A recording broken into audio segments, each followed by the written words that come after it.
Academic Standard Philosophy course. Hi everyone! Next up is Aristotle, whom we have seen in the previous lesson. Yeah, Aristotle was a student from Macedonia, when Plato was preoccupied with educating the young king of Syracuse. So, he didn't feel very close to Plato. Furthermore, he was critical of the old Plato.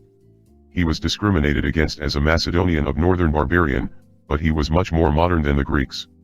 Indeed, he respected mythology, but just because he regarded it as a common culture to unite folk.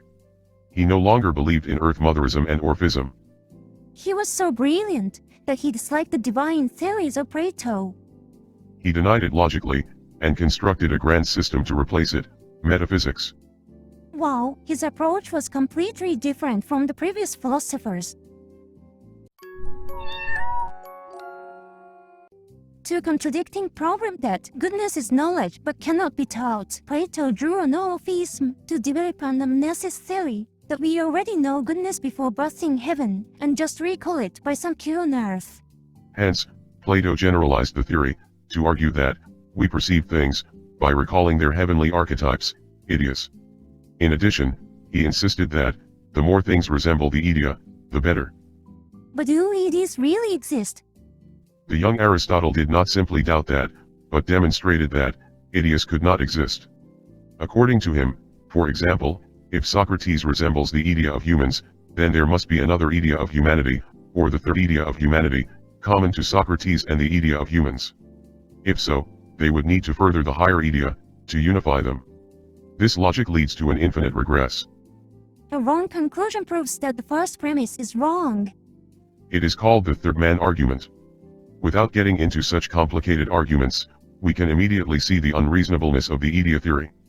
Socrates should share not only the idea of humans, but also the idea of the Greeks, the idea of the soldiers, and even the idea of Socrates himself. Thus, one thing contains many ideas. Then, the ideas in heaven would be far more numerous than the things in this world. Heaven is too crowded. In addition, Plato's idea theory created many new problems. Do bad things also have their ideas? How about lack or emptiness? Plato's idea theory is too troublesome. In the first place, if not an Orphic and not adhering to the anamnesis theory, there is no need to assume heaven. So Aristotle stripped the goodness out of ideas, and called them merely looks or eidoi. Namely, a thing in the world is formed by a combination of Hyle or the material, and eidos or the look. Ironically, Aristotle purified the useless religious overtones of Plato's theory. In addition, he found that what does not exist even as a human cannot become a soldier. Only what has already consisted as a human by a combination of the material and the look can be a soldier. That means, the composite is again the material for the look of a soldier. Thus, a composite takes a further look, and repeats the joining as a higher material. One thing is covered with many layers of eidos. However, plural eidoi have the proper order of high and low. To research this problem, he used the parallels of reality, knowledge, and language. The relation in reality between material and look is the same as between attention and judgment in knowledge, and between subject and predicate in language. When we say A is B, A is material, attention, and subject, while B is look, judgment, and predicate. That's an amazing discovery. When A is B, A is an entity or species, while B is a genus. For example, Snoopy is a beagle. At this time, Snoopy is an entity, while beagle is a genus. However, when saying beagle is a dog, beagle is a species, and dog is a genus. Furthermore, when saying the dog is an animal, a dog is now a species, and an animal is a genus. Can we trace this chain to any length? It's not so long. The animal is a living thing. A living thing is a thing. The thing is an entity. That's about it. We are back to the beginning. The larger genus is, in fact, rather the lower eidos. So, the material itself is the end. However, interestingly, several of the last eidoi are closest to the material. Not only entity, but also quantity, quality, relative, place, time, position, condition, action, and affection. For example, dog is entity, only one is quantity, Smart is quality, Charlie's is relative, on the roof of the doghouse is place, always is time, lying is position, with dream is condition, sleep is action, and suffering from claustrophobia is affection. These 10 lowest eidoi are called category A. Why are there so many? The raw hule or the material itself before any eidoi, should be called only, totati, id est, the it, so it is on head-on, id est, entity as entity, or prote wushia, id est, the primary substance. It is spoken of in many different ways. Conversely, it is a polyhedron from the beginning, although we can focus on only one aspect at a time. Aristotle called the transcendental relation of it, pros hen, id est, from one. The things themselves, before we talk about them, namely reality, are polyhedra. We learned that in the first lecture. Prote wushia is spoken of in many ways. That is not only due to the difference in categories. In the same categoria, it may change. For example, a green apple turns red. Thus, change rather occurs only at the same hierarchical level, within the same categoria. Even keeping the same eidos, may be retaking it, so a sort of change. Therefore, Aristotle thought that, being is always becoming. To consider existence, he brought the timeline into it. He found that, change is just a transformation of the eidos, and the material remains without any change. The apple as material is always the same, but it changes only the eidoi, green to red. In short, we call change, when keeping the material, it replaces only the combination with the eidoi. True, if a little pumpkin turns into a big carriage, that is magic. But if the witch has just brought another carriage, that is not. Considering it with a timeline, it has three modes, the condition before becoming, in becoming, and after becoming.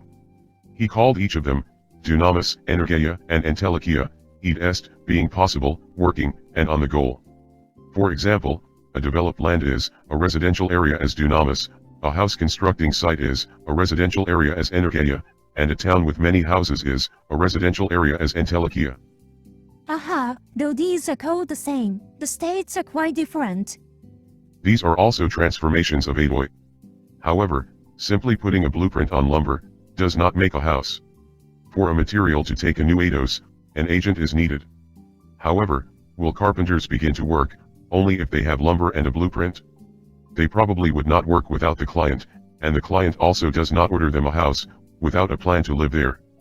Thus, a change needs not only the material and the new eidos, but also the agent cause and the purpose cause. This is Aristotle's four causes theory. If any of these four are missing, no change will occur. I wonder, because I don't have the will to stop eating sweets, so I can't lose weight. Looking at the world from a generation perspective, agent causes and purpose causes form a large causality chain. When we trace it back to the beginning, we will reach the arche. I understand the reasoning, but can we do such great research?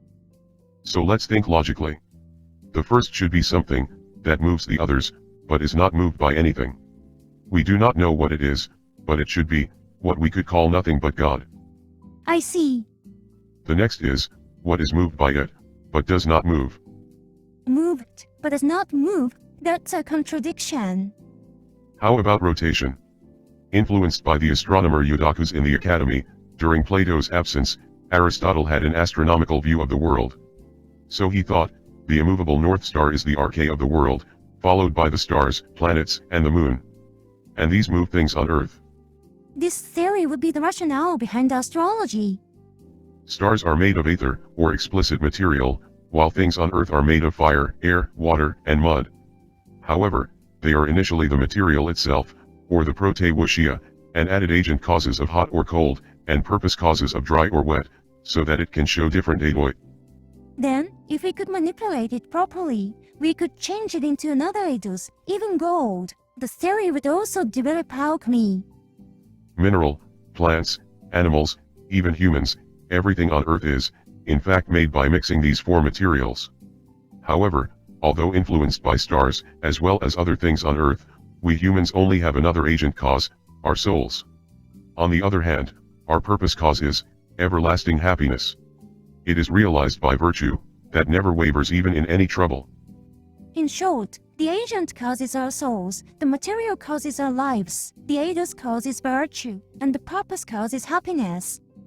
Since humans are social animals, who interact with each other, the Eidos of virtue that we humans should acquire, is prepared by society as habits, especially its laws.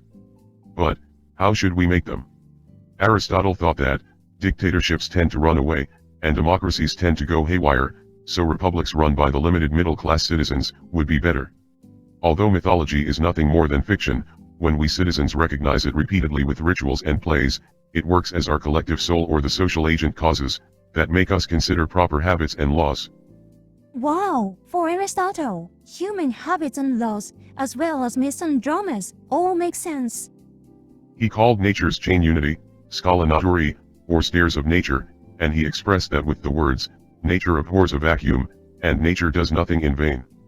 This means, the universe is a giant clockwork without gaps and waste. His worldview anticipated modern ecological thinking. As the most talented lecturer in the academy, Aristotle was expected to be its next master.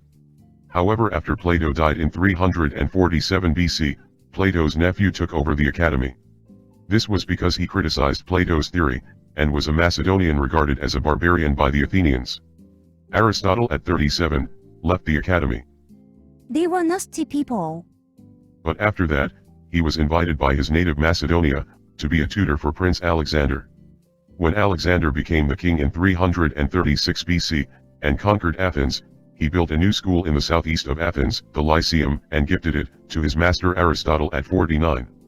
In addition to his original research, advanced academic and practical information from Egypt and Persia, that Alexander had gained during his campaigns, made his Lyceum, a center of studies, superior to the academy.